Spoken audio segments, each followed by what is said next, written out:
പുരുഷന്മാർക്കും ഇത് ക്ലിയർ ആയിട്ട് അറിയണം. ഇത് എത്ര സ്ത്രീകൾക്ക് അറിയില്ല എന്നറിയോ?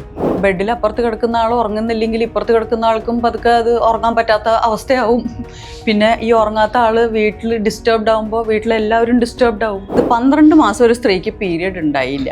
ആ 12ാമത്തെ മാസത്തിൽ നമ്മളൊരു കേക്ക് കട്ടിയാണ്, ഹായ് മെനോപോസ്. എൻ്റെ ഈ ജന്മത്തിൻ്റെ ലക്ഷ്യം തന്നെ creating awareness in the world ആണ്. അയ്യോ ഞങ്ങളുടെ ലെന ചേച്ചി ഇങ്ങനെയല്ല, ഇതെന്ത് ഇങ്ങനെയൊക്കെ സംസാരിക്കുന്നതെന്നുള്ളതായിരുന്നു ആദ്യത്തെ റിയാക്ഷൻ. ട്രോളുകളും ബഹളവും ചർച്ചകളും ന്യൂസിൽ വരെ ചർച്ച ചെയ്യപ്പെട്ട സിറ്റുവേഷൻ ആയിരുന്നു. എൻ്റെ മദർ ടങ് ഇംഗ്ലീഷാണ്, ഞങ്ങൾ വീട്ടിൽ ഇംഗ്ലീഷാണ് സംസാരിക്കുക.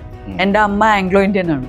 ഓ, അതാണ് അമ്മയ്ക്ക് അങ്ങനെ പേരല്ലേ? I am the instrument, life is happening through me. Okay okay okay സ്വകാര്യമായ ഒരു കാര്യമാണ്. ഇപ്പം പ്രശാന്തിനെ 15 വർഷം മുമ്പ് കണ്ടെത്തിയിരുന്നെങ്കിൽ ലെനയും 15 വർഷം മുമ്പുണ്ടായിരുന്നു, നിങ്ങൾ തമ്മിൽ ഇത്ര അറ്റാച്ച്ഡ് ആവും? ഒരിക്കലും ഇല്ല. Because we would have been totally different career driven people at that time. അപ്പോൾ ഒരു പ്രായം ഒരു ഘടകമാണ്. എല്ലാം പെർഫെക്റ്റ് ആണ്. നമ്മുടെ ലോകത്തെ ടൈമിങ് എപ്പോഴും കറക്റ്റ് ആണ്. ജീവിതത്തിലെ ടൈമിങ്ങിന് ഒരു തെറ്റുമില്ല. നമ്മൾ ആ താളത്തിലേക്ക് വീഴുക എന്നുള്ളതേ ഉള്ളൂ. Being in flow state. പ്രശാന്തിനെ നേരത്തെ കാണാൻ ഒരു നന്നായി. അതെ, പെർഫെക്റ്റ്ലി, എക്സാക്ട്ലി. നമുക്ക് എനിക്കും ഒരു ചാൻസ് അല്ലേ? ജിക്ക് സംസാരിക്കുമ്പോൾ ഞാൻ ഇങ്ങനെ കേട്ട് നമ്മൾ കേട്ടിരിക്കും, ഞാനായാലും സതീഷ് പോയാലും. കാരണം അദ്ദേഹത്തിന് അത്ര ഇൻഡെപ്ത് ആയിട്ട് ചോദിക്കാനുണ്ടാവും. എനിക്കും ഉണ്ടാവും, പക്ഷെ പറഞ്ഞിട്ട് കാര്യമില്ല. പറഞ്ഞിട്ട് കാര്യമില്ല, ഞാനല്ലല്ലോ ഇവിടുത്തെ ഓണർ. അതെ അതെ, ഓണർ മാത്രല്ല, സമയം മുതലാളി ഓൾവേസ് റൈറ്റ്. മുതലാളിനെ ചോദ്യം ചെയ്യരുത്, നാളെ തൊട്ട് വേറെ സ്റ്റുഡിയോ കണ്ടുപിടിക്കേണ്ടി വരും. അപ്പൊ അതായിരുന്നു കാര്യല്ലേ? വേണമെങ്കിൽ നമ്മൾ ഇതിനകത്ത് രണ്ട് ഭയങ്കര, ഞാൻ എന്താ ഇംഗ്ലീഷ് പെട്ടെന്ന് നോക്കുകയാണ്, എനിക്ക് മലയാളമാണ് കിട്ടിയത്. ഇംഗ്ലീഷ് ഇംഗ്ലീഷ് ഇന്ന് മുതലാണ് ആക്ച്വലി. അതായത് ആസ് ഓഫ് June 30th മുതൽ distributors sent it out from Penguin. July 1 മുതൽ ഇപ്പൊ എല്ലാ ബുക്ക് സ്റ്റോഴ്സിലും അവൈലബിൾ ആണ്. നമ്മുടെ സെൻട്രൽ സ്ക്വയർ മോളിലെ DC ബുക്സ് ആദ്യം വിളിച്ചത് എന്നെ ആയിരിക്കും. കാരണം വെച്ചാൽ അവർ അത്രമാത്രം പെസ്റ്റർ ചെയ്തിട്ടുണ്ട്. അപ്പൊ ഞാൻ എങ്ങാനും മിസ് ആവരുത്. സോ ദ ഹൈജാക്ട് ബോഡി, ആ ടേം ഞാൻ തപ്പുമായിരുന്നു ശരിക്കും. അത് കറക്റ്റ് ആണ്. നമ്മുടെ ഹൈജാക്ക് ചെയ്യാന്ന് വെച്ചാൽ എന്താ, നമ്മുടെ കയ്യിലില്ല സാധനം. കണ്ടോ, ഒരു സ്ത്രീയുടെ പെർസ്പെക്റ്റീവ് ചോദിക്കുമ്പോ ആ ചോദ്യത്തിന് വ്യത്യാസം. ബിക്കോസ് ദിസ് ഇസ്, അതാ ഞാൻ നേരത്തെ പറഞ്ഞു, ഒരു പുരുഷന് നമ്മൾ പറയുന്നത് ഒരിക്കലും എക്സ്പീരിയൻഷ്യലി മനസ്സിലാവാൻ പറ്റില്ല. Actually we feel hijacked. Like അല്ലേ, ഒരു ഇൻട്രൂഡർ വന്ന് നമ്മുടെ എല്ലാ കൺട്രോൾസും എടുത്ത ഒരു ഫീലിംഗ് ആണ്. ഇതിലൊരു അപകടം എന്താണെന്നറിയോ? ഞാനും ഈ പറഞ്ഞ പോലെ ഡിഗ്രി പഠിക്കുന്ന സമയത്ത് എൻ്റെ അമ്മ ഈ സ്റ്റേജിലൂടെ കടന്നു. എനിക്ക് വന്ന് ക്ലൂലെസ് ആയിരുന്നു. ഒരു ദിവസം രാവിലെ ഉറക്കം എണീക്കുമ്പോൾ അമ്മ അങ്ങ് ബെഡ് റിഡനായി. അത് അമ്മയ്ക്ക് എഴുന്നേക്കാൻ പറ്റുന്നില്ല. അപ്പൊ അന്ന് പണ്ടത്തെ സിസേറിയൻ വളരെ വേറെ രീതിയിലുള്ള, ഇങ്ങനെയല്ലേ അവർ സ്റ്റിച്ച് ചെയ്യുക. അപ്പൊ അതിൻ്റെയും കൂടെ ചേർത്തിട്ട് ആ മസിൽസും അതിന്റെ നെർവ്സിന്റെ പ്രശ്നം കാരണം അമ്മ ഇനി എണീക്കില്ല എന്ന് എഴുതി. അത് അമ്മ കഴിഞ്ഞു, അമ്മ ബെഡിലായിരിക്കും എന്ന് പറഞ്ഞു. ഞാൻ പഠിച്ച ഹോമിയോപ്പതിയാണ്. അപ്പൊ എനിക്കിത് എന്ത് ചെയ്യണമെന്ന് അറിയില്ല. രാവിലെ വീട്ടിലെ ജോലി മുന്നേ ഒതുക്കണം. അച്ഛൻ കുറച്ച് ഇറിറ്റബിൾ ആണ്, അനിയൻ അതിനെക്കാട്ടിലും ഇറിറ്റബിൾ ആണ്. അവന്റെ ഫേവറേറ്റ് ആയിട്ടുള്ള ദോശ കിട്ടുന്നില്ല, ചമ്മന്തി കിട്ടുന്നില്ല. അമ്മ ഉണ്ടാക്കുന്നത് കൊള്ളാം, ചേച്ചി ഉണ്ടാക്കുന്നത് എനിക്ക് പലതും അറിയൂ. അമ്മ ഇതുവരെ കിടന്നിട്ടില്ലല്ലോ. അപ്പൊ ഞാൻ ആലോചിക്കുന്നത്, അമ്മ എണീക്കുന്നില്ല, ഞാൻ വീട്ടിൽ ജോലി ചെയ്യണം, പാത്രം കഴുകിയിട്ട് ശരിയാവുന്നില്ല, വൃത്തിയില്ല. അമ്മേനെ ഞാൻ കുറ്റം പറഞ്ഞു കൊണ്ടതാണ്. ഇപ്പൊ ഞാൻ കഴുകിയിട്ട് വൃത്തിയാവണില്ല. അവസാനം എല്ലാം കഴിഞ്ഞ അവസാനം ഞാനൊരു പ്രാർത്ഥനയൊക്കെ പ്രാർത്ഥിച്ചു. പിന്നെ കോളേജിൽ ഓട്ടാണ് പഠിച്ചുകൊണ്ടിരിക്കുന്നത്. അപ്പോഴാണ് ഒരാൾ പറയുന്നത്, നമ്മുടെ അവിടുത്തെ സീനിയർ ഒരു പ്രൊഫസറുണ്ട്, അദ്ദേഹം ഭയങ്കര ദേഷ്യക്കാരനാണ്, റിയലി ഡിഫിക്കൽട്ട് ടു ഹാൻഡിൽ. വീണാൽ നിനക്ക് ധൈര്യം ഉണ്ടെങ്കിൽ അദ്ദേഹത്തോട് പോയി ചോദിക്കുക, he will handle A situation. അതിൻ്റെ വീടിൻ്റെ ഫ്രണ്ടിൽ ഇങ്ങനെ വരച്ച് പോയി. അത് കഴിഞ്ഞിട്ട് ഒറ്റ ചോദ്യം, എന്താ സാർ? ഞാൻ സ്റ്റുഡൻറ്റ്, കണ്ടപ്പോൾ മനസ്സിലായി എന്താ കാര്യം എന്ന് പറഞ്ഞു. അപ്പോൾ എൻ്റെ അമ്മ ബെഡിലാണ്. ഞാൻ അങ്ങ് കരയാൻ തുടങ്ങി. അപ്പോൾ സാർ ഇവിടുന്ന് ചിരിച്ചു. സാറിന് ഇവിടെയുള്ള ആർക്കും എന്നെ അങ്ങനെ വലിയ ഇഷ്ടമല്ല. ഈസ് ഭയങ്കര ഫേമസ് ഹോമിയോപ്പതാണ് ഡോക്ടർ അജയ് കുമാർ ബാബു. അപ്പം ഞാൻ പറഞ്ഞു, സാർ എൻ്റെ അമ്മയെ ഒന്ന് എണീപ്പിക്കാൻ പറ്റുമോ? സാർ എന്താ സിംറ്റം? ഇത്രയേ ഉള്ളൂ. ഒരു ദിവസം പെട്ടെന്ന് അങ്ങ് വീണു. അലോപ്പതി ഡോക്ടറെ കാണിച്ചപ്പോൾ ഡോക്ടറെ കാണിച്ചെന്ന് പറഞ്ഞു, അത് അലോപ്പതി ആയിരിക്കുമല്ലോ എന്നിങ്ങനെ പറഞ്ഞു. അങ്ങനെ പെട്ടെന്ന് അങ്ങ് വീണു എന്ന് പറഞ്ഞു. ആളകത്ത് പോയിട്ടൊരു പൊടി എടുത്തിട്ട് വന്നു, കൊണ്ടു കൊടുക്കാൻ പറഞ്ഞു. എനിക്ക് അങ്ങോട്ട് പുച്ഛം തോന്നി. കാരണം ഇങ്ങനെ എന്തായി കാണിക്കണം, എൻ്റെ അമ്മ അവിടെ വീണ് കിടക്കുന്ന ഒരു പൊടിയും കൊണ്ട് തന്നേക്കുക. അത് കൊണ്ട് കൊടുത്തു. അത് കഴിഞ്ഞ് പിറ്റേന്ന് രാവിലെ ഞാനിങ്ങനെ എഴുന്നേറ്റ് വരും 5 മണിക്ക്, അനിയനെ ഉണ്ടാക്കണമല്ലോ. അടുക്കളയിൽ പോയി നോക്കിയപ്പോൾ അമ്മ അടുക്കള നിൽക്കുന്നു. മിറക്കുലസ് ക്യൂർ ആണ്. അപ്പോൾ എന്നിട്ട് എന്നെ വിളിച്ചിട്ട് സാറ് പറഞ്ഞു, ദിസ് ഇസ് പെരിമെനോപോസ് സ്റ്റേജ് ആണ്, അതിൽ പറ്റിയ പ്രശ്നമാണ് അന്ന് പറഞ്ഞു. എന്നോട് പറഞ്ഞു, ആ ടേം ഉപയോഗിച്ചു. അപ്പം ഞാൻ പറഞ്ഞു, സാർ പെരിമെനോപോസ് എന്ന് വെച്ചാൽ എന്താ? ശരി, വളരെ കാര്യം ചെയ്യും. അമ്മ പലതും വീട്ടിൽ കിടന്ന് കാണിക്കും. ഇതുവരെ കാണാത്തൊരു അമ്മയെ കാണാൻ പറ്റും. അപ്പം എന്ത് ചെയ്യണം? സഹിക്കുക. സഹിച്ചിട്ട് അമ്മയ്ക്ക് ഷിയർഫുൾ ആയിട്ട്. ഏത് പ്രായത്തിലാണ്? എനിക്കൊന്നൊരു 46 45 ആ ടൈം ആയിരിക്കും. അപ്പൊ മെനോപ്പസ് ആയിട്ടുണ്ടാവില്ല. അല്ല, ഇല്ല, ഇല്ല. അതായത് അത് എക്സ്പ്ലെയിൻ ചെയ്യണം. നേരത്തെ ചോദിച്ച ചോദ്യത്തിൽ നിന്നും എനിക്ക് മനസ്സിലായി. മെനോപോസ് എന്ന് പറയുന്നത് is an anniversary of 1 year of not having a period. അത്രേ ഉള്ളൂ. അതായത് 12 മാസം ഒരു സ്ത്രീക്ക് പീരിയഡ് ഉണ്ടായില്ല. ആ 12ാമത്തെ മാസത്തിൽ നമ്മളൊരു കേക്ക് കട്ടിയാണ്, ഹായ് മെനോപോസ്. അത് ആ ഒരു ഫസ്റ്റ് ബർത്ത്ഡേയുടെ സെലിബ്രേഷൻ. വീണ്ടും പീരീഡ്സ് ആവാം. Stop completely. Once it has completely stopped, 1 year of not having a period is technically called menopause. It is just that. അത് കഴിഞ്ഞാൽ നെക്സ്റ്റ് ഡേ ഓൺവേർഡ്സ് നിങ്ങൾ പോസ്റ്റ് മെനോപോസലാണ്. എന്നുവെച്ചാൽ പ്രസവം എന്ന് പറഞ്ഞ പോലെ, പ്രസവം ഒരു മൊമെന്റ് അല്ലേ, ഒരു സംഭവമാണ്. അതേപോലെ ഒരു സംഭവമാണ്, 1 വർഷമായിട്ട് പീരിയഡ് ഇല്ല. അപ്പോൾ ആ ലേഡിക്ക് മെനോപോസ് ആണ് അന്ന്. അന്ന് മുതൽ അവർ പോസ്റ്റ് മെനോപോസലാണ്. ഞാനിത് നേരത്തെയും പറയണമെന്ന് വിചാരിച്ചു. പിന്നെ ഞാൻ പറഞ്ഞു ഇടയിൽ കയറി, ഞാൻ പല പ്രാവശ്യം ഇടയിൽ കയറി ഓൾറെഡി സംസാരിച്ചോണ്ട് ഞാൻ പറഞ്ഞു ശരി പോട്ടെ, ആൾ ഇറിറ്റബിൾ ആവുന്നുണ്ട്. പക്ഷെ എനിക്ക് മനസ്സിലായി ഇത് മിസ്ഇൻഫോംഡ് ക്വസ്റ്റ്യൻസ് ആണ്. സോ ബേസിക്കലി ഞാൻ ഒന്നും കൂടെ വ്യക്തമാക്കാം. There is pre menopause which is 10 to 15 years long. It is like adolescence. അതുകൊണ്ടാണ് ഇതിന് ഞാൻ വാക്ക് ഇട്ടത്, ഒരു പേര്, ഓമന പേര് വിമനസെൻസ്. ആണുങ്ങൾക്ക് മനസ്സിലാവാൻ വേണ്ടി ഇട്ട പേരാണ്. സ്ത്രീകൾക്ക് ഇത് അനുഭവിക്കുന്നതുകൊണ്ട് ഓൾറെഡി അറിയാം. പക്ഷെ പുരുഷന്മാർക്ക് മനസ്സിലാക്കണമെങ്കിൽ ടീനേജിലുണ്ടായ ഒരു 10 വർഷം കൊണ്ടുണ്ടായ മാറ്റം പോലെ തന്നെ സ്ത്രീകളിൽ ഒരു 10 വർഷമായിട്ട് ഗ്രാജുവലി ഉണ്ടാവുന്ന ഒരു മാറ്റം, pre menopause or perimenopause same. Menopause ഒരൊറ്റ വര, ഒരു ദിവസം 12 മാസമായി ഒരു പീരിയഡ് ഉണ്ടായിട്ടില്ല ആ ലേഡിക്ക്. അത് ഏത് പ്രായത്തിലും ആയിരിക്കാം. ചില സ്ത്രീകൾക്ക് 43 45 ആയിരിക്കാം. ഇന്നത്തെ കാലത്ത് അത് ഇനിയും ഏർലി ആയിട്ടുണ്ട്. ലൈക്ക് നമ്മൾ മുമ്പ് പറയുന്ന പോലെ പെൺകുട്ടികൾ 16 വയസ്സിലാണ് മെച്ചോർ ആവുന്നുണ്ടായിരുന്നത്. പിന്നെ അത് 13 വയസ്സായി. ഇപ്പോ 8 10 വയസ്സാണ്. അതേപോലെ അത് മുന്നോട്ട് നീങ്ങിയ പോലെ തന്നെ മെനോപോസും ഇങ്ങോട്ട് വരുന്നു, അതിനനുസരിച്ച് രണ്ടും നീങ്ങുകയാണ്. അപ്പൊ ഇപ്പൊ എന്താ സംഭവിച്ചത്? 35 onwards anyone can have these symptoms. അത് ഓരോരുത്തരുടെ ബയോളജിയും അവരുടെ ജെനറ്റിക്സും അവരുടെ ലൈഫ് സ്റ്റൈലും ബേസ്ഡ് ആണ്. കൂടുതലും ലൈഫ് സ്റ്റൈലാണ് കാരണം. വളരെ ഹെൽത്തി ആയിട്ടൊരു ലൈഫ് സ്റ്റൈൽ. ഭക്ഷണം മാത്രമല്ല, ഭക്ഷണം, എക്സസൈസ്, ഉറക്കം, അതാണ് 3 മെയിൻ പില്ലേഴ്സ് ഒരാളുടെ ഹെൽത്തിന്റെ. അപ്പൊ ഇത് 3ഉം ബേസ് ചെയ്തിരിക്കും ഈ സിംറ്റംസ്. അത് ഇനി മെനോപോസ് എന്ന് പറഞ്ഞ ഒരു ദിവസമാണ്. ഒരു ദിവസം നമ്മൾ പറയുന്നു ഇപ്പൊ 12 മാസമായി വിതൗട്ട് എ പീരിയഡ്, അപ്പോൾ ഡൺ. നാളെ മുതൽ എന്താ പോസ്റ്റ് മെനോപോസ് ആണ്. അപ്പൊ ഇതാണ് മെനോപോസ് എന്ന് പറഞ്ഞ വാക്കിന്റെ അർത്ഥം. ഈ മെനോപോസ് എന്ന് പറഞ്ഞാൽ ഒരു കാലഘട്ടം, ഒരു 5-6 വർഷമാണ്. 5-6 വർഷമല്ല, 10-15 വർഷമാണ്. അതിന്റെ പേരാണ് പെരിമെനോപോസ്. അതുകൊണ്ടാണ് നേരത്തെ ഞാൻ ഇടയിൽ കയറി പറഞ്ഞത് ഓർമ്മയുണ്ടോ? എന്നോട് മെനോപോസ് തുടക്കത്തിൽ, ഈ ഇന്റർവ്യൂയുടെ തുടക്കത്തിൽ മെനോപോസ് എന്ന് പറഞ്ഞ ഉടനെ ഞാൻ പറഞ്ഞ അല്ല, we are talking about perimenopause. So this is the clarity we need. ഇതാണ് നമ്മൾ ആഗ്രഹിക്കുന്നത്. അതായത് പുരുഷന്മാർക്കും ഇത് ക്ലിയർ ആയിട്ട് അറിയണം. ഇത് എത്ര സ്ത്രീകൾക്ക് അറിയില്ല എന്നറിയോ? എത്രയോ സ്ത്രീകൾക്ക് ഇതേ സംശയമുണ്ട്, അവർക്ക് അറിയില്ല. ഞാൻ ആക്ച്വലി അത് പറയാനാണ് വന്നത്. അപ്പൊ ഇത് ഞാൻ അമ്മയോട് ഈ കാര്യം പറഞ്ഞപ്പോ അപ്പൊ അമ്മ എന്നത് വേറെ പെരിമെനോപോസ് എന്ത് കുന്താന്ന് ചോദിച്ചു. അപ്പൊ ഞാൻ സാർ അങ്ങനെ പറഞ്ഞു. അമ്മ എന്തുകൊണ്ടും ചെയ്തോ കുഴപ്പമില്ല. അപ്പൊ അമ്മയ്ക്ക് ദേഷ്യം വന്നാലും ഞാൻ ചിരിക്കും. അനിയനെ പറഞ്ഞു. അപ്പൊ അനിയന് ചേച്ചിക്ക് എന്തെങ്കിലും വട്ടായെന്ന് ചോദിക്കും ഇടയ്ക്കിടയ്ക്ക്. അപ്പൊ ഈ സാറ് പറഞ്ഞത് സാറിലൊരു ദൈവികത്വം എനിക്ക് ഫീൽ ചെയ്തുകൊണ്ടാണ്. അത്രയ്ക്ക് സാറ് ഇന്നും അങ്ങനത്തെ ഒരാൾ തന്നെയാണ്. അപ്പൊ സാറ് പറഞ്ഞു അതുപോലെ ഞാൻ അനുസരിക്കുക ചെയ്തത്. അപ്പൊ അമ്മ വീട്ടിൽ കണ്ട എന്ത് ചെയ്താലും, ദേഷ്യം കാണിച്ചാലും, ഇനി അമ്മയ്ക്ക് ജെനുവിനായിട്ട് ദേഷ്യം വന്നാൽ പോലും ഞങ്ങള് ഒന്നും ചെയ്യത്തില്ല, കൂടെ നിൽക്കുക. അത് അമ്മ ഇപ്പോഴും പറയും. ഡോക്ടർ പേരൊന്നും പറയും. ഡോക്ടർ അജയ് കുമാർ ബാബു. അദ്ദേഹം ഇപ്പോഴും പ്രാക്ടീസ് ചെയ്യുന്നു. പിന്നെ is A voracious practitioner, Kozhikode based ആണ്. ഓക്കെ. അപ്പോൾ അദ്ദേഹം ഇങ്ങനെ പറഞ്ഞ എല്ലാം കഴിഞ്ഞതിന് ശേഷം എൻ്റെ അച്ഛൻ പറഞ്ഞതാണ് ഇത് സ്ഥിരം ഒരു 40 വയസ്സ് 30 എന്നൊന്നും പറഞ്ഞില്ല, 40 കഴിഞ്ഞ പെണ്ണുങ്ങൾക്കുള്ള ഡ്രാമയാണ്, നമുക്കൊന്നും ചെയ്യാൻ പറ്റില്ല. എൻ്റെ അമ്മയിൽ കുറെ കണ്ടിട്ടുണ്ട്. എന്നിട്ട് എൻ്റെ അച്ഛൻ അങ്ങ് പോയി. അല്ല, എല്ലാവരും ഇതിനകത്തൊരു ചെറിയ ഒരു വേറെ അറിവില്ലായ്മയായിരിക്കാം.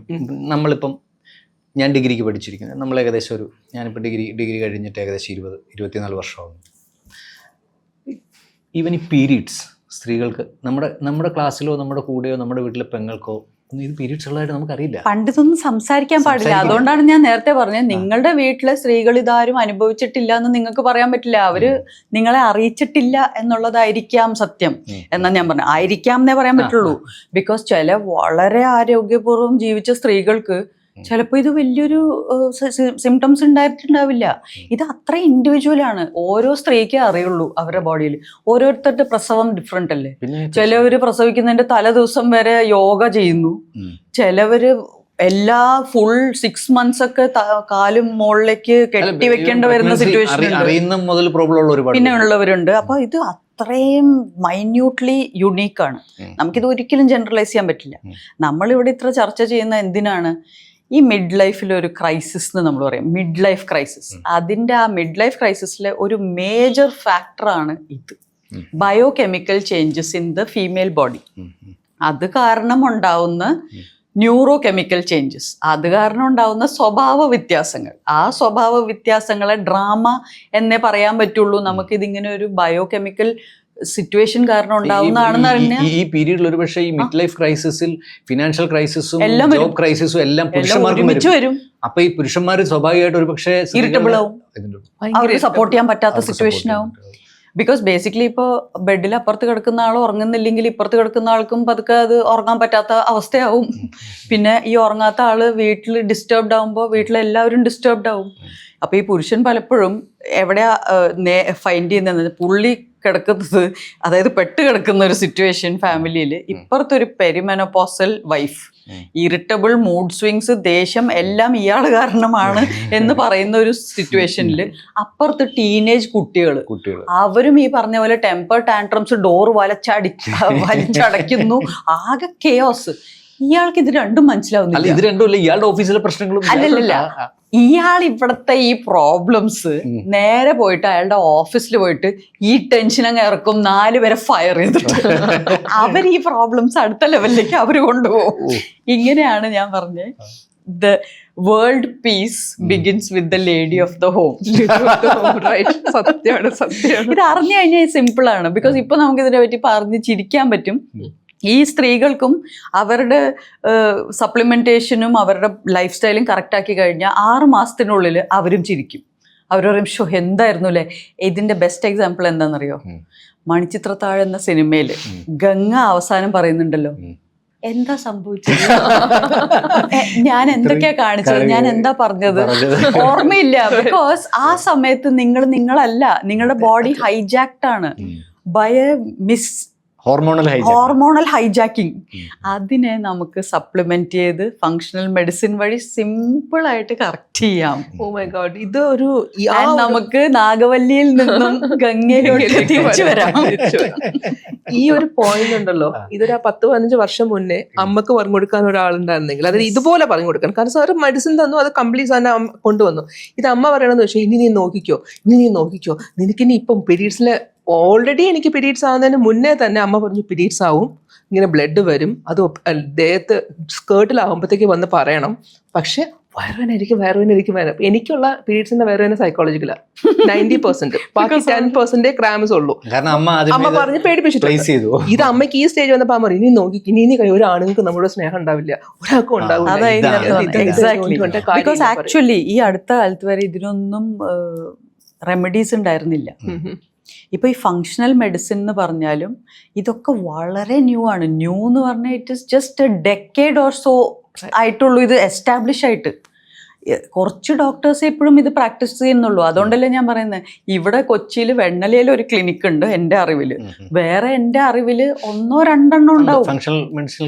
വളരെ കുറവാണ് അല്ലേ? നമ്മുടെ നാട്ടിൽ എത്ര ഹോസ്പിറ്റൽസ് ഉണ്ട് നമുക്കറിയാം, 1000-കണക്കിന്. പക്ഷെ functional medicine clinics may be 10 maximum അല്ലേ ഒരു സിറ്റിയിലുള്ളത്.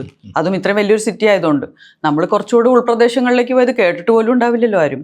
അപ്പൊ ഇതൊക്കെ വളരെ new cutting edge changes in science ആണ്. ഞാൻ ഇതിന്റെ ഇടയിൽ കൂടെ കാര്യം ചോദിച്ചോട്ടെ. ഇപ്പം ലെന ഒരുപാട് സ്ഥലത്ത് യാത്ര ചെയ്ത് പഠിച്ചു വളർന്നു വന്ന ഒരു പ്രത്യേക സാഹചര്യത്തിൽ വളർന്നു വന്ന ഒരു സ്ത്രീയാണ്. അതെ, ഒരു പക്ഷേ അങ്ങനെ വളർന്നു വന്നുകൊണ്ടായിരിക്കും ഇത്തരം കാര്യങ്ങൾ സമൂഹത്തിലേക്ക് തുറന്നു പറയാനും കോൺട്രിബ്യൂട്ട് ചെയ്യാനും ഒക്കെ കഴിയും. അല്ല, അത് കാരണമല്ല. എൻ്റെ ഈ ജന്മത്തിൻ്റെ ലക്ഷ്യം തന്നെ creating awareness in the world ആണ്. അതെനിക്ക് മനസ്സിലായത് വളരെ അടുത്താണ്. എൻ്റെ ആദ്യത്തെ പുസ്തകം ദി ഓട്ടോബയോഗ്രഫി ഓഫ് ഗോഡ് എഴുതി അത് പബ്ലിഷ് ആയതിനു ശേഷമാണ് എനിക്ക് തന്നെ ഈ തിരിച്ചറിവ് വരുന്നത്. ബിക്കോസ് അവിടെ നിന്ന് അങ്ങോട്ട് എൻ്റെ ലൈഫ് കംപ്ലീറ്റ്ലി മാറി. അതുവരെ എന്നെ ആൾക്കാർ എങ്ങനെയാണോ കണ്ടിരുന്നത്, ഇനി ഒരിക്കലും അവർക്ക് എന്നെ അങ്ങനെ കാണാൻ പറ്റില്ല. ബിക്കോസ് എൻ്റെ ശരിക്കുള്ള സ്വഭാവം പുറത്തു വന്നു. ഉം. ബിക്കോസ് അതുവരെ ഞാനിങ്ങനെ റിസർച്ച് ചെയ്യുകയോ ഇങ്ങനെ ചിന്തിക്കുകയോ ഇങ്ങനെയൊക്കെ ആലോചിക്കുന്ന ഒരാളാണെന്ന് ആർക്കും അറിയില്ലായിരുന്നു. ഞാൻ 25 വർഷം അതിനു മുമ്പ് സിനിമയിലുണ്ട്. പല ഇന്റർവ്യൂസ് കൊടുത്തിട്ടുണ്ട്, ന്യൂസ് പേപ്പേഴ്സിനും മാഗസീൻസിനും എല്ലാത്തിനും. അതിലെന്താ നമ്മൾ സംസാരിക്കുക? സിനിമ, സൗന്ദര്യം എങ്ങനെ നിലനിർത്തുന്നു, എന്ത് നിങ്ങളുടെ എക്സസൈസ് റൂട്ടീൻസ് എന്താണ്, മാക്സിമം ഇത്രയൊക്കെയല്ലേ നമ്മൾ പറയുള്ളൂ. അല്ലെങ്കിൽ ഇഷ്ടപ്പെട്ട ഫുഡ് എന്താണ്, അല്ലേ, എങ്ങനെ ഡ്രസ് ചെയ്യാനാണ് ഇഷ്ടം, ഇതൊക്കെയാണ് ജനറലി എപ്പോഴും വരുന്ന ചോദ്യങ്ങൾ. അല്ലെങ്കിൽ സിനിമയിലേക്ക് എങ്ങനെ വന്നു, അല്ലേ, ഇത് തന്നെ 25. അതെ അതെ, ഇങ്ങനെ ഇത്രയൊക്കെയല്ലേ പറയാൻ പറ്റുള്ളൂ. ബിക്കോസ് നമ്മളൊരു സിനിമാ നടിയായിട്ട് വന്നിരിക്കുകയാണ്. ഞാനൊരു എഴുത്തുകാരിയായിട്ട് വന്നിരുന്നപ്പോഴാണ് എന്നോട് വ്യത്യസ്തമായ ചോദ്യങ്ങൾ ചോദിക്കാൻ ഇന്റർവ്യൂവറിന്റെ കയ്യിൽ തന്നെ പെർമിഷൻ കിട്ടിയത്, അല്ലേ. ബിക്കോസ് ഇപ്പൊ ഇതിന് എന്താ ഈ പുസ്തകത്തില് എന്ന് ചോദിക്കുമ്പോൾ ഞാൻ പറയാണ് സെൽഫ് റിയലൈസേഷൻ. അല്ലേ, അതാണ് ആദ്യം ഉണ്ടായത്. എല്ലാവരും ഞെട്ടി, അയ്യോ ഞങ്ങളുടെ ലെന ചേച്ചി ഇങ്ങനെയല്ല, ഇതെന്ത് ഇങ്ങനെയൊക്കെ സംസാരിക്കുന്നതെന്നുള്ളതായിരുന്നു ആദ്യത്തെ റിയാക്ഷൻ. ട്രോളുകളും ബഹളവും ചർച്ചകളും ന്യൂസിൽ വരെ ചർച്ച ചെയ്യപ്പെട്ട സിറ്റുവേഷൻ ആയിരുന്നു.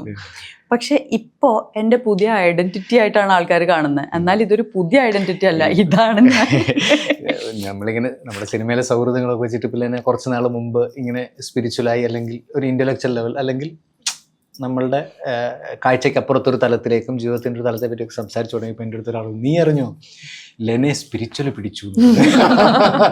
പക്ഷെ ആക്ച്വലി സംഭവിച്ചത് എനിക്ക് 23-ാമത്തെ വയസ്സിലാണ് ആ സ്പിരിച്വൽ എക്സ്പീരിയൻസ് ഉണ്ടായത്. 20-25 വർഷത്തോളം ഞാനത് പുറത്താരോടും പറഞ്ഞിട്ടില്ല. Because spirituality is A personal journey. അതിനെ പറ്റി ഒരു പുസ്തകം എഴുതുകയും എല്ലാവർക്കും സ്പിരിച്വൽ ജേർണി ഭയങ്കര ഡിഫിക്കൽട്ടായിട്ടുള്ള ഒരു ജേർണിയാണ്. ഈ പെരിമെനോപോസൽ ജേർണി പോലെ തന്നെ എല്ലാവരും കടന്നു പോകുന്നുണ്ടെങ്കിലും ഇതിനൊരു പ്രോപ്പർ മാർഗനിർദ്ദേശം നമുക്ക് എവിടെ ഇല്ല. അപ്പം നമ്മളും ആ വഴിക്ക് പോയി. നമ്മളാ പോയതിൻ്റെ ഇടയിൽ ഒരുപാട് കാര്യങ്ങൾ നമ്മൾ തന്നെ നമ്മളെ ഹെൽപ്പ് ചെയ്യാൻ വേണ്ടി ടൂൾസും ടൂൾ കിറ്റൊക്കെ ഉണ്ടാക്കി. നമുക്കിനി ആ ടൂൾ കിറ്റ് കൊണ്ട് വേറെ ഉപയോഗമില്ല, നമ്മുടെ ജേർണി കഴിഞ്ഞു. അത് മറ്റുള്ളവർക്ക് വെറുതെ നമ്മൾ ഇട്ട് വെക്കുകയാണ്. ഇതിന്ന് ഏതെങ്കിലും നിങ്ങൾക്ക് ഉപകാരപ്പെടുകയാണെങ്കിൽ എടുത്തോളൂ എന്ന് പറഞ്ഞ് വെക്കുന്നതാണ്. പക്ഷെ ഇപ്പം എനിക്ക് മനസ്സിലായത് ആ സ്പിരിച്വൽ ജേർണിയിൽ ഞാൻ നേരിട്ടതിൽ എനിക്ക് ചിട്ടപ്പെടുത്താൻ ഇഷ്ടമാണ് കാര്യങ്ങൾ. അപ്പോൾ വളരെ വേരിയഡ് ആയിട്ട് 20 വർഷം കൊണ്ട് കിട്ടിയ കുറേ അറിവുകൾ ഞാൻ വളരെ സിമ്പിളായിട്ടുള്ള ഒരു 5 point സ്ട്രക്ചറിലേക്ക് ക്രിയേറ്റ് ചെയ്തു. എൻ്റെ ബ്രെയിൻ വർക്ക് ചെയ്യുന്ന അങ്ങനെയാണ്. എനിക്ക് എല്ലാത്തിനെയും ക്വാണ്ടിഫൈ ചെയ്യാൻ ഇഷ്ടമാണ്. അങ്ങനെ ചെയ്തുകൊണ്ട് ആ ബുക്ക് ഇപ്പോൾ പെൻഗ്വിൻ 8th എഡിഷനും DC ബുക്സിൽ 17ാമത്തെ എഡിഷനിലാണ് ഇരിക്കുന്നത്. ബിക്കോസ് അത് മറ്റുള്ളവർക്ക് ഉപയോഗം ഉണ്ടായിരുന്നു. ക്ലിയർ ഇംഗ്ലീഷിലാണോ മലയാളത്തിലാണോ? ഞാൻ എപ്പോഴും ഇംഗ്ലീഷിലാണ് എഴുതുന്നത്. ഇംഗ്ലീഷ് ബുക്സ് ആണ് ഒറിജിനൽ. അതുകൊണ്ട് ഇംഗ്ലീഷ് വായിക്കുന്നവർ ദയവ് ചെയ്ത് ഇംഗ്ലീഷ് തന്നെ വാങ്ങിക്കുക. ബിക്കോസ് അതായിരിക്കും ഒറിജിനൽ. ഇനി മലയാളം വായിക്കുന്നവർ, മലയാളത്തിലാണ് വായിക്കാൻ ഇഷ്ടമെങ്കിൽ അതിനാണ് നമ്മൾ ട്രാൻസ്ലേഷൻ ക്രിയേറ്റ് ചെയ്തിട്ടുള്ളത്. അത് P. പ്രകാശ് എന്ന് പറയുന്ന പേഴ്സണാണ് എഴുതുന്നത്. ട്രാൻസ്ലേഷൻ 2 ബുക്കിന്റെയും ഒരേ ആളാണ് ട്രാൻസ്ലേറ്റ് ചെയ്തിരിക്കുന്നത്. Malayalam DC books. മലയാളം വായിക്കൂലേ? എനിക്ക് വായിക്കാൻ വളരെ ബുദ്ധിമുട്ടാണ്. ബിക്കോസ് ഞാൻ ഇന്ത്യയിൽ പല സ്ഥലത്താണ് വളർന്നത്.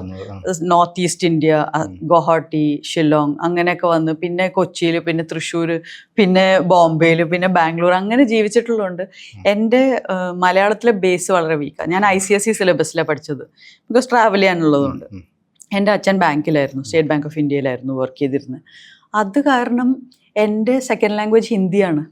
അപ്പൊ എനിക്ക് മലയാളത്തിന്റെ മേൽ കമാൻഡ് ഇല്ല. എഴുതാനും വായിക്കാനും അല്ല, സംസാരിക്കാം. ബിക്കോസ് അത് ഞാൻ മലയാള സിനിമയിലാണല്ലോ വർക്ക് ചെയ്യുന്നത്. എന്നാലും ഒരു ബേസ് ഉണ്ടല്ലോ, ഒരു മലയാളി സംസാരിക്കുന്ന. അല്ല, അത് എന്റെ ബേസായ അതല്ല. എന്റെ മദർ ടങ് ഇംഗ്ലീഷ് ആണ്. ഞങ്ങൾ വീട്ടിൽ ഇംഗ്ലീഷാണ് സംസാരിക്കുക.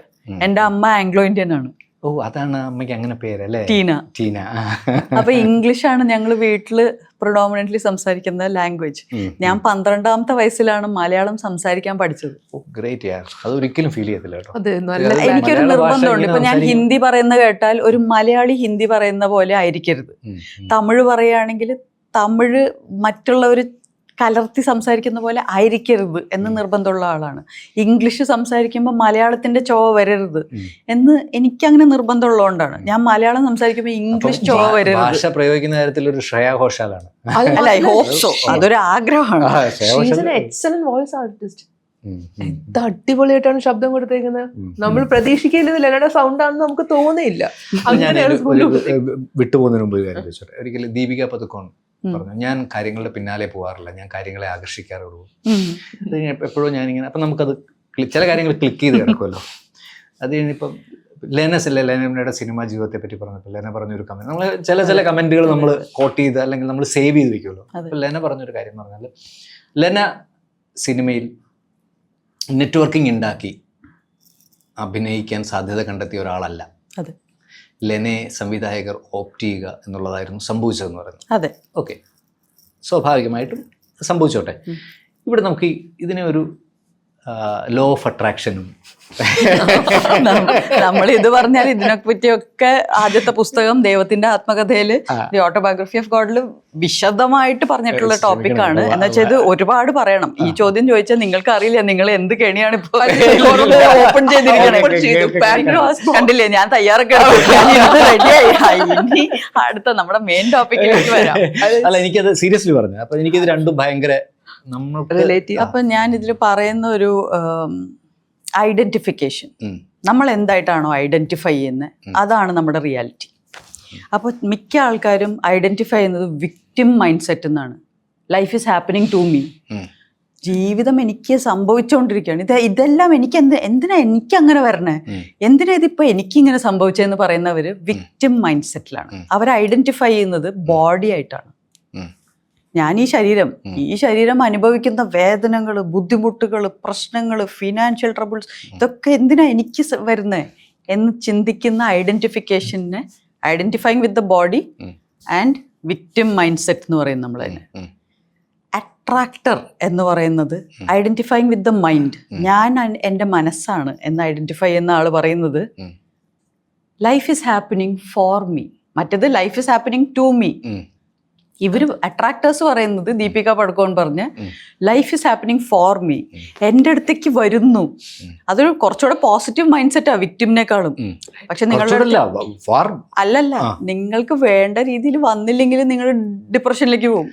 അപ്പൊ ദീപിക പടുക്കോണിന് തന്നെ ഡിപ്രഷൻ സംഭവിച്ചിട്ടുണ്ടെന്നും അവര് പറഞ്ഞിട്ടുണ്ട്.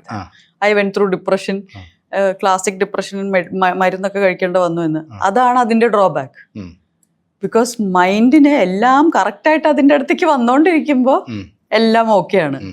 ഒന്ന് ഇങ്ങോട്ടും അങ്ങോട്ടും പാളിയ അയ്യോ എൻ്റെ റിയാലിറ്റി മുഴുവൻ ഷാറ്ററായി എന്ന് പറയുന്ന ഒരു സ്റ്റേറ്റാണ് ദി അട്രാക്ടർ. അവിടെയാണ് the law of attraction, manifestation, the secret എന്ന് പറയുന്ന ബുക്കൊക്കെയാണ് അതിൻ്റെ ഒരു എക്സ്പ്ലോഷൻ ക്രിയേറ്റ് ചെയ്തത്. Third stage of identification, I am the instrument, life is happening through me. കുറെ ഡോക്ടേഴ്സ്, പെയിന്റേഴ്സ്, ഓത്തേഴ്സ്, ആക്ടേഴ്സ്, കുറെ ആർട്ടിസ്റ്റ്സ് പറയുന്ന ഒരു സാധനം, അതൊന്നും ഞാൻ ചെയ്തതല്ല, അത് ഇങ്ങനെ ക്രിയേറ്റിവിറ്റിന്ന് വന്നതാണ്, എനിക്കത് അവകാശപ്പെടാൻ പറ്റില്ല.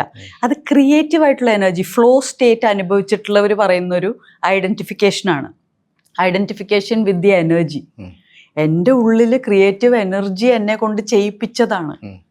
ഒരു പുസ്തകം എഴുതാനോ, ഒരു പെയിൻറ്റിങ് വരയ്ക്കാനോ, ഒരു ഭയങ്കര പെർഫോമൻസ് കാഴ്ചവെച്ചിട്ട് അവർ പറയുന്നു ഷോ അത് I went into flow state. അല്ലെങ്കിൽ ഒരു അത്ലറ്റ് ഭയങ്കര ഗോൾഡ് മെഡൽ വിന്നിങ് പെർഫോമൻസ് കഴിഞ്ഞിട്ട് അവർ പറയുന്നത് it was I don't know how I did it എന്ന് പറഞ്ഞ സ്റ്റേറ്റ്. അവിടെ they are identifying with the energy and they are saying it is the instrument, I M N instrument for that energy is flowing through me.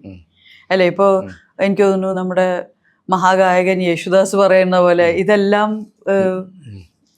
ഇങ്ങനെ വരുന്നതാണ്, എന്നെ കൊണ്ട് പാടിക്കുന്നതാണെന്ന് പറയുന്ന പോലെ. Next state of identification, if you identify with consciousness, അഹം ബ്രഹ്മാസ്മി എന്ന് പറയുന്ന ഒരു കൈൻഡ് ഓഫ് ഐഡന്റിഫിക്കേഷൻ ആണെങ്കിൽ, you are saying I am the witness, I am the creator and all this is a play, this is മായാലോകം, this is illusion, the mind is playing the illusion, all this is happening എന്ന് പറയുന്ന ആ spiritual height is totally different. അവിടെ you are neither the victim nor the attractor and manifestor nor the instrument, you are the all knowing consciousness. Fourth ലെവലാണ് അത്, തൂര്യ എന്ന് പറഞ്ഞ state ആണത്. അതാണ് ഐഡന്റിഫിക്കേഷൻ. സോ ഈ പറയുന്ന നമ്മൾ ഏത് സ്റ്റേറ്റിലാണ് ഐഡന്റിഫൈ ചെയ്യുന്നതെന്ന് നമ്മൾ തന്നെ ആലോചിച്ച് നോക്കണം. പല സമയത്തും ഞാൻ മിക്ക സമയത്തും നമുക്ക് ഈ സ്റ്റേജിലേക്ക് നമ്മളെ എത്തിക്കാൻ കഴിയുന്നതാണോ, അതോ നമ്മുടെ മുജ്ജന്മ കാര്യങ്ങളും ഒക്കെ ആയിട്ട് നമ്മൾ ജനിക്കുമ്പോഴേ അല്ലെങ്കിൽ നമ്മളുടെ ജീവിതത്തിന്റെ ഒരു പ്രക്രിയയിൽ നമ്മളുടെ ഈ ലെവൽസിൽ നമ്മൾ അറിയാതെ എത്തപ്പെടുന്നതാണോ? രണ്ടും നടക്കുന്നുണ്ട് അവിടെ. ഒന്ന്, നിങ്ങൾ ഓൾറെഡി ജനിക്കുമ്പോൾ വന്ന ഒരു ലെവൽ ഓഫ് ഇപ്പോൾ കുട്ടികളെ കണ്ടാൽ നമുക്കറിയാം, ചെറിയ കുട്ടികൾ, ചില കുട്ടികൾ ഭയങ്കര കോൺഷ്യസ് ആണ്, അവർ വളരെ ക്ലിയർ ആണ്, അവർ ഭയങ്കര പ്രിസൈസ് ആണ്. ചില കുട്ടികൾ ഇങ്ങനെ 3 വയസ്സ് വരെ കരഞ്ഞുകൊണ്ടേയിരിക്കുന്ന കുട്ടികളുണ്ട്. അയ്യോ, കിൻഡർ ഗാർഡനിലേക്ക് വിടാൻ നോക്കിയാലും പ്ലേ സ്കൂളിലേക്ക് വിടാൻ നോക്കിയാലും അമ്മയെ അള്ളി പിടിച്ച് കരഞ്ഞുകൊണ്ടിരിക്കുന്ന കുട്ടികളുണ്ട്. അതേ സമയത്ത് എല്ലാ കുട്ടികളെയും നോക്കാൻ പ്രാപ്തിയുള്ള ചില പിള്ളേർ അവരിങ്ങോട്ട് പേരൻസിനോട് പറയാം, ഒന്നും പേടിക്കണ്ട, നിങ്ങൾ വീട്ടിൽ പോയിക്കോളൂ, ഞാൻ ഈവനിങ് ആകുമ്പോൾ വരാം. അല്ലെ, മെച്യൂരിറ്റി ലെവൽസ് കുട്ടികളിലെ നമുക്ക് ആ വ്യത്യാസം അറിയാം. അത് ഇസ് കമ്മിങ് ഫ്രോം അവർ, ഇപ്പൊ എല്ലാവർക്കും അത് ആ വിശ്വാസം ഇല്ലാത്തതുകൊണ്ട്, ദാറ്റ് മുൻജന്മം ഉണ്ടോ ഇല്ലയോ എന്നൊക്കെ ആൾക്കാർ ചോദിക്കുന്നുണ്ട്. ഈ ഡിഫറൻസസിനെ എങ്ങനെ നമ്മൾ വിലയിരുത്തും? എങ്ങനെയാണ് ഈ ഡിഫറൻസസ് ഉണ്ടാവുന്നത്? എല്ലാ കുട്ടികളും ഒരുപോലെ അല്ല എന്ന് നമുക്കറിയാം. അതവിടെ ഇരിക്കെ നമ്മൾ സെക്കൻഡ് വൺ പറയേണ്ടത്, നമ്മൾ ഏത് ലെവലിൽ ജനിച്ചാലും നമുക്ക് ഇതാണ് സ്റ്റെപ്സ് എന്ന് ആരെങ്കിലും പറഞ്ഞു തന്നാൽ, ഇതാണ് എത്താനുള്ള വഴികൾ. ഇപ്പൊ നിങ്ങൾ കറക്റ്റായിട്ട് നമ്മുടെ ബേസിക്സ്, ഭക്ഷണം, എക്സസൈസ്, ഉറക്കം, ഇത് 3 കറക്റ്റ് ചെയ്തു. എന്നിട്ട് നമ്മൾ മെഡിറ്റേഷനും കൂടെ അതിലേക്ക് ആഡ് ചെയ്തു. ബ്രെത്ത് വർക്ക് ഓർ പ്രാണായാമൻ, വേരിയസ് വെറൈറ്റീസ് ഓഫ് ബ്രെത്ത് വർക്കും കൂടെ ആഡ് ചെയ്ത് മസ്റ്റായിട്ട് നമ്മൾ ഈ സ്റ്റേജസ് നിന്ന് കടന്നു പോകും. എല്ലാ സ്റ്റേജിലൂടെയും കടന്നു പോകാൻ പറ്റും. വേണ്ട, നമുക്ക് ഏത് സ്റ്റേജിലാണോ നമ്മൾ നിൽക്കുന്നത് അതിന്ന് അടുത്ത സ്റ്റേജിലേക്ക് എന്തായാലും പോകും. ബിക്കോസ് നമ്മൾ ഓൾറെഡി നമ്മുടെ ബോഡീനെ കെയർ ചെയ്തു. ഇപ്പം ഞാൻ കാണുന്നത് ഒരു മനുഷ്യൻ എന്ന ഒരു വ്യക്തി എന്ന് നമ്മൾ പറയുമ്പോൾ അതൊരു body, mind, energy, consciousness complex ആണ്. അതിൽ ശരീരമുണ്ട്, പക്ഷെ നമ്മളൊരിക്കലും ഞാൻ ശരീരം എന്ന് പറയില്ല, എൻ്റെ ശരീരം എന്നേ പറയുള്ളൂ. ഈ എനർജി മൈൻഡ് കോംപ്ലക്സ് എന്ന് പറഞ്ഞാൽ സോൾ എന്ന് പറയാൻ പറ്റുമോ? അങ്ങനെ പറയണെങ്കിൽ നിങ്ങൾക്ക് അങ്ങനെ ഓമന പേരിടണമെങ്കിൽ നിങ്ങൾക്ക് ഇടാം, ഞാൻ പറയില്ല. ചിലവർ പറയും. പക്ഷെ എൻ്റെ way of looking at A human being is dimensions. Completely കാണാൻ പറ്റാത്ത, തൊടാൻ പറ്റാത്ത നമ്മുടെ സെൻസസിന്, 5 ഇന്ദ്രിയങ്ങൾക്കും അതീതമായ ആ നിങ്ങളുടെ ഡൈമെൻഷനാണ് കോൺഷ്യസ്നെസ്, ബോധം. ബോധത്തിന് ക്വാണ്ടിഫൈ ചെയ്യാൻ പറ്റില്ല, പക്ഷെ ബോധമില്ലെങ്കിൽ ബാക്കി 3 വർക്ക് ചെയ്യില്ല. അല്ലേ, ഒരാൾക്ക് തലയ്ക്ക് ഒരു അടി കൊടുത്ത് ബോധം പോയി, what's the use of body, mind, energy എല്ലാം അവിടെ കിടക്കുക. നമ്മൾ കോമയിലേക്ക് പോകുമ്പോൾ what's happening, your consciousness is outside the body, it's not in the body. അപ്പം ഈ ഒരു കോംപ്ലക്സ് കറക്റ്റ് ആയാൽ, ഇപ്പം നിങ്ങളുടെ എനർജി ലെവൽസ് നിങ്ങളുടെ ഓറയിൽ കാണാം, നിങ്ങളുടെ എനർജി ലെവൽ ഡൗൺ ആണ്. ഫെറിറ്റിൻ ഡെഫിഷ്യൻസിയോ ഗ്ലൂക്കോസ് ഇല്ലായ്മയോ എന്ത് കാരണം കൊണ്ടും, ഭക്ഷണം ഒരാഴ്ചയായിട്ട് കഴിച്ചിട്ടില്ല. ഞാൻ ചോദിച്ചോട്ടെ ലെന, നമുക്കപ്പോൾ ഈ ലെന ഇപ്പം എന്തായാലും പ്രാണായാമം പോലെയുള്ള ബ്രത്ത് എക്സസൈസുകൾ ചെയ്യുന്നുണ്ടാവുമല്ലോ, ധ്യാനം ചെയ്യുന്നുണ്ടാവാം, മനസ്സിലായില്ലേ? അപ്പോൾ ഞാൻ ചോദിക്കുന്നത്, നമ്മുടെ ഈ ബോഡിയിലെ ഡെഫിഷ്യൻസി നമുക്ക് ഇത്തരം പ്രക്രിയ കൊണ്ട് ബാലൻസ് ചെയ്ത് ക്രിയേറ്റ് നെവർ. അത് നെവർ എന്നും പറയാൻ പാടില്ല ഞാൻ, അത് ചെയ്യുന്നവരുണ്ടാവും. പക്ഷെ അതൊരു ഇപ്പോൾ യോഗീസ്, ഹിമാലയത്തിൽ ഇരിക്കുന്ന യോഗി, അല്ലെങ്കിൽ ഇപ്പോൾ കഴിഞ്ഞ ദിവസം ഞാൻ ഇൻസ്റ്റാഗ്രാമിൽ കണ്ടു, ഏതൊരു കെനിയയിലോ സം ആഫ്രിക്കൻ കൺട്രിയിൽ 16 years ആയിട്ട് ഒരു സ്ത്രീ ഭക്ഷണം കഴിച്ചിട്ടില്ല. 16 years ആയിട്ട്. അതുപോലെ പല യോഗീസ് 40 വർഷമായിട്ട് ഭക്ഷണം കഴിച്ചിട്ടില്ല. ഇതൊക്കെ റെയർ എക്സെപ്ഷൻസ് ആണ്. ശ്വാസം മാത്രം എന്നാണ് അവർ പറഞ്ഞത്. സൺലൈറ്റ്, വെള്ളം പോലും കുടിക്കാത്തവരുണ്ട്, 40 years ആയിട്ട് വെള്ളം കുടിച്ചിട്ടില്ല എന്നൊക്കെയുള്ള കേസ് നമ്മൾ കേൾക്കും.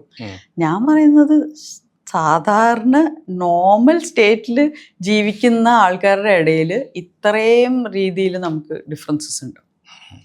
അപ്പോൾ നമുക്കൊരിക്കലും ഈ 4 ഒരുമിച്ച് ഒരുപോലെ കെയർ ചെയ്ത് പോകുന്നതാണ് ഏറ്റവും എളുപ്പം. കോൺഷ്യസ്നെസ്സിന് ബോധപൂർവം ജീവിക്കുക. നമ്മൾ നേരത്തെ പോലെ ബിവെയർ അല്ല, ബി അവെയർ ആണ് കാര്യം. ബി അവെയർ, വളരെ അവെയർനെസ്സോടുകൂടെ, ബോധത്തോടുകൂടെ ജീവിക്കുക. ബുദ്ധിയും ബോധവും ഒരുപോലെ യൂസ് ചെയ്താൽ തന്നെ നമ്മുടെ ലൈഫ് മാറും.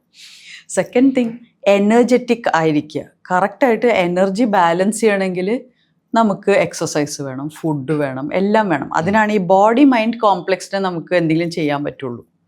എനർജി കോൺഷ്യസ്നെസ് കോംപ്ലക്സിലാണ് മെഡിറ്റേഷനും പ്രാണായാമവും ഇതൊക്കെ ഇൻക്ലൂഡഡ് ആണ്. പക്ഷേ എനർജി വളരെ കണക്റ്റഡ് ആണ് ബോഡിയും മൈൻഡുമായിട്ട്. നമ്മുടെ മൈൻഡ് വളരെ അലച്ചലിലൂടെ പോയിക്കൊണ്ടിരിക്കുന്ന മൈൻഡിന് ഭയങ്കര ആങ്സൈറ്റിയോ ഡിപ്രഷനോ ഉള്ള ഒരു മൈൻഡുള്ള ആൾക്ക് ബോഡീനെ കെയർ ചെയ്യാൻ പറ്റില്ല. അവർ ഭക്ഷണം കഴിക്കുന്നില്ല, അല്ലെങ്കിൽ അമിതമായി ഭക്ഷണം കഴിക്കുന്നു, ബോഡിയെ ഡിസ്റ്റർബ് ചെയ്തുകൊണ്ടിരിക്കുന്നു. അപ്പം ബേസിക്കലി നമ്മൾ നോക്കേണ്ടത്, എൻ്റെ ശരീരത്തിന് വേണ്ടതെല്ലാം ഞാൻ കൊടുക്കുന്നുണ്ടോ, എൻ്റെ മാനസിക ആരോഗ്യത്തിനുള്ളതെല്ലാം ഞാൻ ചെയ്യുന്നുണ്ടോ, basically remaining stress free, thinking correctly, ഒരു സ്ട്രേറ്റ് ആൻഡ് പോസിറ്റീവ് പാത്തിൽ ചിന്തിക്കുക എന്നുള്ളത് തന്നെ. അല്ല, ഈ ചിന്തയില്ലാത്തൊരവസ്ഥയാണ് വേണ്ടതെന്ന് പറയുന്നതിലോ? ചിന്തയില്ലാത്ത അവസ്ഥ ഈ പറഞ്ഞ വളരെ ഹൈറ്റൻഡ് അവസ്ഥയാണ്. That's for self realised souls. അവിടെ ചിന്തിക്കേണ്ട ആവശ്യം എന്താണ്? ചിന്തിക്കേണ്ടതെല്ലാം ചിന്തിച്ചതിന് ശേഷമാണ് അവരവിടേക്ക് എത്തിയത്. അവരെ എല്ലാത്തിനെ പറ്റി ചിന്തിച്ചു, ഒരുപാട് വർഷങ്ങളെടുത്ത് അത് മാത്രം ചിന്തിച്ചുകൊണ്ടിരുന്നോണ്ടാണ് ഇപ്പൊ ചിന്തയില്ലാത്ത അവസ്ഥയിൽ ജീവിക്കുന്നത്. ഒരിക്കൽ സദ്ഗുരുവിന്റെ അടുത്ത്, അമേരിക്കയിൽ സദ്ഗുരുവിനെ ഒരു ഇന്റർവ്യൂ ചെയ്തുകൊണ്ടിരുന്നപ്പം അവിടുത്തെ ഒരു വലിയ BBC-യുടെ മറ്റൊരു ആങ്കർ പേഴ്സൺ പറഞ്ഞു, you are A thought master. എന്നെ അങ്ങനെ വിളിക്കരുത്, അത് അപമാനമാണ്. എന്നെ ഇങ്ങനെ അപമാനിക്കരുത്. ഞാൻ ചിന്തയില്ലാത്ത അവസ്ഥയെ പറ്റി ജീവിതത്തില്. അതെ, ചിന്തയില്ലാത്ത അവസ്ഥ വരുന്നത് പെർഫെക്റ്റ്ലി പീസ്ഫുൾ ആൻഡ് കാം ആയിരിക്കുമ്പോഴാണ്. നമുക്കൊക്കെ ആ അവസ്ഥകൾ എപ്പോഴും ലൈഫിൽ സംഭവിക്കുന്നതാണ്, എപ്പോഴും ഇടയ്ക്കിടയ്ക്ക് സംഭവിക്കും. പക്ഷെ അത് ദീർഘകാലം നമ്മുടെ ലൈഫ് സ്റ്റൈലായിട്ട് മാറുന്നില്ല എന്നേ ഉള്ളൂ. നമ്മളിപ്പോൾ ഒരു വെക്കേഷന് പോയി, ഒന്ന് എവിടെയോ പോയി റിലാക്സ്ഡ് ആയിട്ട് ഇരുന്നു, ഒരു റെസ്പോൺസിബിലിറ്റീസ് ഇല്ല, ഞാനിവിടെ ജസ്റ്റ് റിലാക്സ് ചെയ്യാൻ വന്നിരിക്കാം. ഒരു 5-10 മിനിറ്റിനെങ്കിലും ഒരു ചിന്തയില്ലാത്ത വെറുതെ പ്രകൃതി ആസ്വദിച്ചിരിക്കുന്ന ഒരു എക്സ്പീരിയൻസ് ഒക്കെ എല്ലാവർക്കും ഉണ്ടായിട്ടുണ്ട്. ഏത് കാട്ടിന്റെ ഉള്ളിൽ കൂടെ പോയാലും നമ്മൾ 10-15 മിനിറ്റ് കാട്ടിന്റെ ഉള്ളിൽ നിന്ന് കഴിഞ്ഞാൽ നമുക്ക് ഈ തോട്ട്ലെസ് സ്റ്റേറ്റിലേക്ക് നമ്മൾ പോകും. ഇത് നാച്ചുറൽ ആണ്. അല്ലെങ്കിൽ എല്ലാ ദിവസവും രാത്രി ഉറക്കത്തിൽ ഡീപ്പ് സ്ലീപ്പിൽ നമ്മൾ ആ അവസ്ഥയിലോട്ട് പോകുന്നുണ്ട്. അതുകൊണ്ടാണല്ലോ നമുക്ക് ഉറക്കത്തിനോട് ഇത്ര ഇഷ്ടം. ഉറക്കമില്ലെങ്കിൽ നമ്മൾ കഷ്ടപ്പെടുന്നത് അതുകൊണ്ടാണ്. പക്ഷെ അതിനെ എങ്ങനെ നമ്മുടെ സ്ഥായിയായ സിറ്റുവേഷനാക്കി മാറ്റാം എന്നുള്ളതാണ് സ്പിരിച്വാലിറ്റിയുടെ ഡ്യൂറേഷൻ കൂട്ടി കൊണ്ടുവന്ന് അത് നമ്മുടെ സ്ഥായിയായ സിറ്റുവേഷൻ, നമ്മുടെ മനസ്സിന്റെ സ്ഥായിയായ സിറ്റുവേഷൻ കംഫർട്ടബിൾ, പീസ്ഫുൾ, സൈലന്റ് ആവുക എന്നുള്ളതാണ്. ഞാൻ ഈ സ്പിരിച്വാലിറ്റിയുമായി ബന്ധപ്പെട്ട ടോക്കുകൾ ഒക്കെ കേൾക്കാറുണ്ട്. ഞാൻ ലെനയുടെയും ചിലത് കേൾക്കാറുണ്ട്. അപ്പം സാധാരണ മനുഷ്യ ശരീരത്തിലുള്ളത് പഞ്ചപ്രാണനാണ്, ദശപ്രാണനാണെന്ന് കേട്ടിട്ടുണ്ട്. പക്ഷെ ഇതിനപ്പുറത്തേക്ക് ലെനയുടെ ഒരു സാധനം ഞാൻ കേട്ടു. അതായത് സൂര്യപ്രകാശം നമ്മളിലേക്ക് പതിക്കുന്നത് പോലെ നമ്മുടെ സോൾ എന്ന് പറയുന്നത് ഫോട്ടോൺ പോലെ പ്രകൃതിയിലെ എനർജിയുടെ ഒരു കണമാണ് എന്നുള്ളൊരു അതൊരു എക്സാമ്പിൾ ആയിട്ട് പറഞ്ഞതാ. ബിക്കോസ് ആൾക്കാർ ഈ സോൾ എന്നുള്ള വാക്ക് പറയുമ്പോൾ എല്ലാവർക്കും കൺഫ്യൂഷൻ ആണ്. ബിക്കോസ് എല്ലാവരും സോളിൽ നിന്നും ഉദ്ദേശിക്കുന്നത് വേറെ കാര്യങ്ങളാണ്. അപ്പൊ നമുക്ക് അതുകൊണ്ട് ഞാൻ നേരത്തെ സോൾ എന്നുള്ള വാക്ക് പറഞ്ഞപ്പോൾ ഞാൻ ചോദിച്ചത് നിങ്ങൾ ഇട്ട ഓമനപ്പേരാണോ, അല്ലെങ്കിൽ ഞാൻ ചോദിക്കേണ്ടി വരും what do you mean by soul. നമ്മളിവിടെ പറഞ്ഞു ശരീരം, മനസ്സ്, എനർജി, കോൺഷ്യസ്നസ്, ഇത് 4 പറഞ്ഞു. അപ്പൊ ഇത് 4 അല്ല സോൾ അല്ലേ? അപ്പൊ സോൾ എന്താണ്? അതോ ഇത് 4 അടങ്ങുന്നതാണോ സോൾ? അത് ഓരോരുത്തരുടെ ഡെഫിനിഷനാണ്. അപ്പോൾ എന്നോട് what is a soul, because ഒരു സോൾ ജേർണി അല്ലെങ്കിൽ പാസ്റ്റ് ലൈഫ്സിനെ ബന്ധപ്പെടുത്തി പറഞ്ഞപ്പോഴാണ് ഈ എക്സാമ്പിൾ പറഞ്ഞത്. How can we have past lives?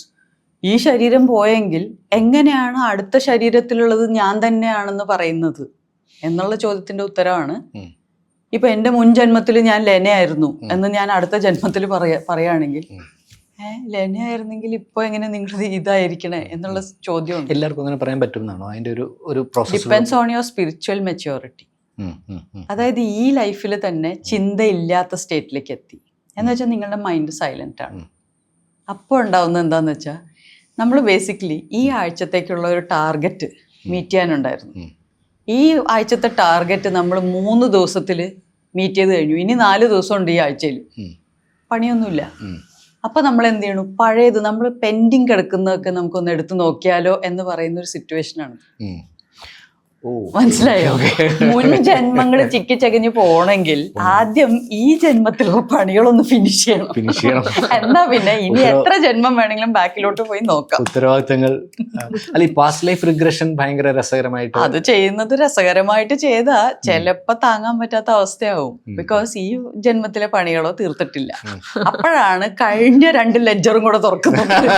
അപ്പൊ ഇതെല്ലാം കൂടെ കുറച്ചുകൂടെ കെയോസ് ആയിട്ട് ഫീൽ ചെയ്യും. പ്രകൃതി തന്നെ നമ്മളെ ജന്മത്തായി സെപ്പറേറ്റ് ചെയ്തേക്കുന്നത് പഴയത് വിടാൻ വേണ്ടിയിട്ടാണ്. അപ്പൊ നമ്മള് പ്രശ്നങ്ങൾ സോൾവ് ചെയ്യാൻ നോക്കുന്നതിന്റെ ഇടയിൽ കൂടുതൽ പ്രശ്നങ്ങൾ ഓപ്പൺ ചെയ്യരുത്. പക്ഷെ ചിലവർക്ക് പാസ്റ്റ് ലൈഫ് റിഗ്രഷൻ ഹെൽപ്ഫുൾ ആവുന്നത് ഈ ലൈഫിലെ പ്രശ്നങ്ങൾ എന്തുകൊണ്ടാണ് എന്ന് ചോദിക്കുന്ന ചോദ്യത്തിനാണ് അവർ യൂഷ്വലി പാസ്റ്റ് ലൈഫ് റിഗ്രഷൻ ഒരു തെറപ്പിസ്റ്റ് ചെയ്യുന്നത്. പക്ഷെ എനിക്ക് അങ്ങനെയൊന്നുമല്ല എൻ്റെ പാസ്റ്റ് ലൈഫ്സ് ഓർമ്മ വന്നത്. ബേസിക്കലി എൻ്റെ സ്പിരിച്വൽ ജേർണി ഒരു ഡെഡ് എൻഡിലേക്ക് എത്തിക്കഴിഞ്ഞു. ഇനി മൈൻഡ് സൈലന്റ് ആയി. മൈൻഡ് സൈലന്റ് ആയ സമയത്ത് ഓർഗാനിക്കലി മെഡിറ്റേഷനിൽ അടുത്ത okay let us show you where you are coming from എന്നുള്ള പോലത്തെ ഒരു ഓപ്പണിംഗ് ആണ്. Where you are going to എന്നുള്ളതും കണ്ടെത്താൻ പറ്റുമോ? ഇനി നമുക്ക് ഈസിയാണ്. നമ്മളിപ്പോ കാണിച്ചുകൊണ്ടിരിക്കുന്ന കാട്ടിക്കൂട്ടായ്മ ആണ് നമ്മുടെ അടുത്ത സ്റ്റെപ്പിലേക്ക് കൊണ്ടുപോകുന്നത്.